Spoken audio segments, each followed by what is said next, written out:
حبايبي الحلوين، عاملين ايه؟ السلام عليكم ورحمة الله وبركاته. نبدأ الفيديو بتاعنا النهاردة بذكر الله والصلاة والسلام على رسول الله. اللهم صل وسلم وزد وبارك عليك يا حبيبي يا رسول الله. هنعمل النهاردة فضلة خيركم شوية رز الطباخ، وهوريكم طريقتي في عمايله. اول حاجة هنحط لسان العصفور الاول، لازم بيتحمر الاول لان بياخد وقت طويل عن الشعريه. بس انا مش هحط رز، انا هعمل بس لسان عصفور وشعريه بس.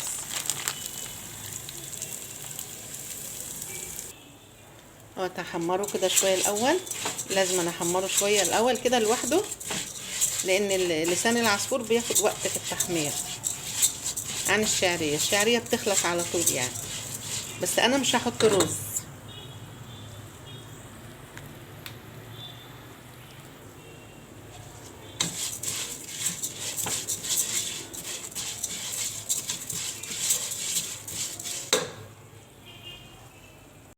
بعدين حبايبي في شعريه هي برضو انا حطيت اللسان العصفور يتحمر الاول لوحده، اللي ما شافش الفيديو من الاول.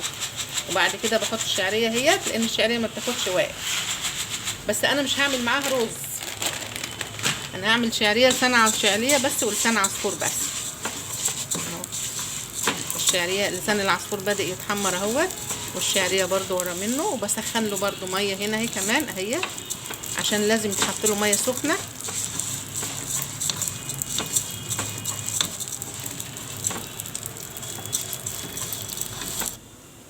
اهي يا حبايبي احمرت كلها مع بعضها اهي. هنجيب بقى الميه السخنه ونحطها عليها اهي. طلع بقى ميه سخنه احسن. خلي بالكم من ايديكم، لان الصهد اللي بيبقى طالع ده بيبقى صعب جدا. بسم الله الرحمن الرحيم، بسم الله الرحمن الرحيم، لا اله الا الله. ايوه كده هي. نحطها بقى على النار تاني.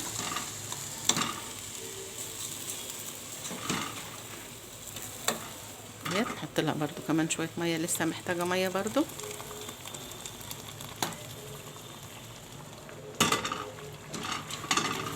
اهي.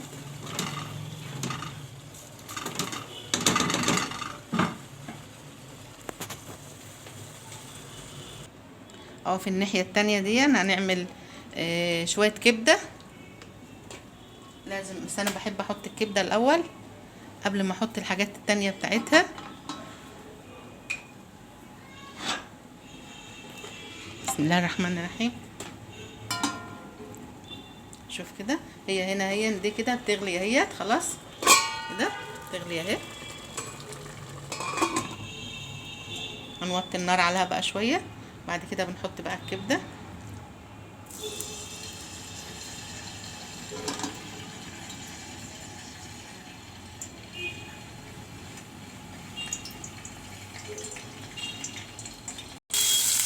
اهي الزيت بدأ، لازم يكون الزيت سخن عشان اعرف احط الكبده اهي.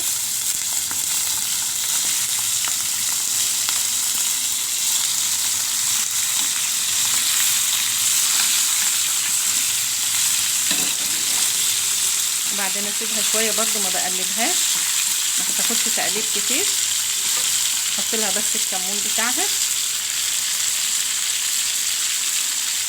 الكمون والملح.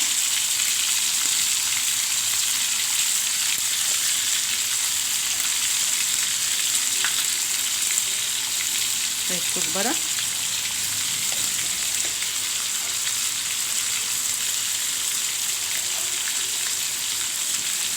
شويه كمون. كلنا عارفين ان الكبده بتحب الكمون. لها شويه كمون كويسين.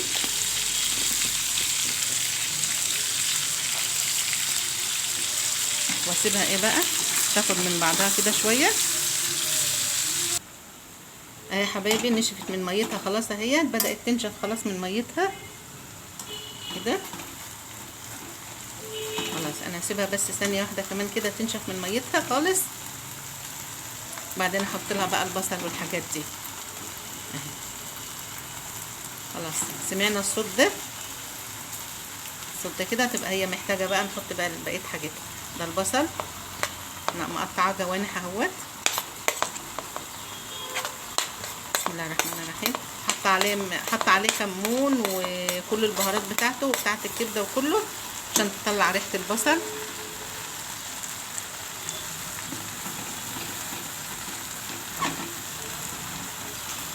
عشان يطلع الريحه الحلوه.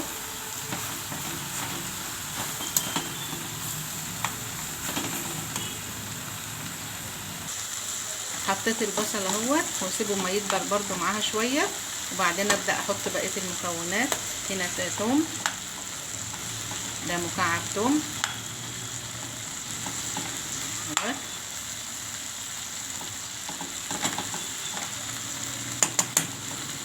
وفلفل الوان. احنا عندنا بنحب فيها الحاجات دي، بيحبوا البصل كتير، بيحبوا فيها الفلفل الالوان والطماطم. بحط لها برده طماطميتين بقطعهم كده برده هما. على فكره الطماطم مفيهوش اي ريحه فيها، تديها ريحه حلوه جدا اهوت. عندنا بيحبوها كده يعني. هي دي طريقتنا في عمل الكبده اللي هي العاديه، مش الاسكندراني يعني ولا حاجه يعني. بسم الله الرحمن الرحيم.